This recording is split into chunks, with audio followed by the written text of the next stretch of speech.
না, দিলীপ ঘোষ ঠিকই বলেছেন। আমি তো তৃণমূল থেকেই এসছি, তৃণমূল থেকেই বিজেপিতে এসছি। কিন্তু উনি যে বলছেন কি উনি বিজেপিতে জন্মলগ্ন থেকে বিজেপিতে ছিলেন, তারপরে বিজেপি বিশ্বাস করছে না কেন?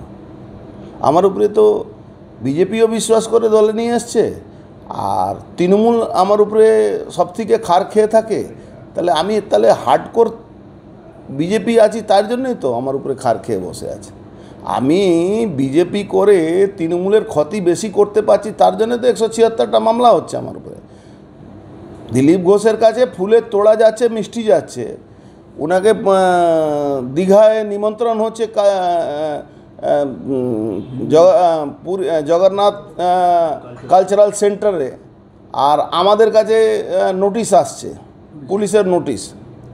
তো কে হার্ডকোর আছে, কে তৃণমূলের সঙ্গে আছে, কে বিজেপি করছে, এটা তো মানুষ ঠিক করে নেবে। বাংলা মানুষ দেখুন, একটা কথা বল, বাংলা মানুষ সব কিছু বুঝে। দেখুন, দিলীপ ঘোষ পার্টি তৈরি করেছে নেতা ওনাকে। দিলীপ ঘোষ কোনোদিন মানুষের নেতা নেই, নাহলে চারটের লোকে চায় চক্রে বসতেন না। উনি জননেতা কোনো দিন না। ও চারজন নিজের লোককে নিয়ে বসে চায় খাবেন আর নিজের লোককে শোনাবেন, এই চায় চক্র বসে উনি পার্টির ক্ষতি করেন। উনি বারমুডা পরে যখন কর্মীরা মার খায় তখন মাছ ধরেন, এটা পার্টির ক্ষতি হয়।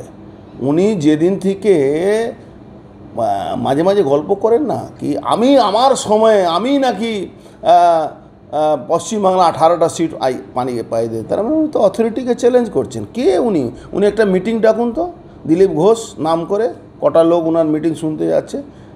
মানুষ যখন মার খাচ্ছে, তৃণমূল যখন হামলা করছে, উনি ব্যাগুন নিয়ে ছবি তুলেন।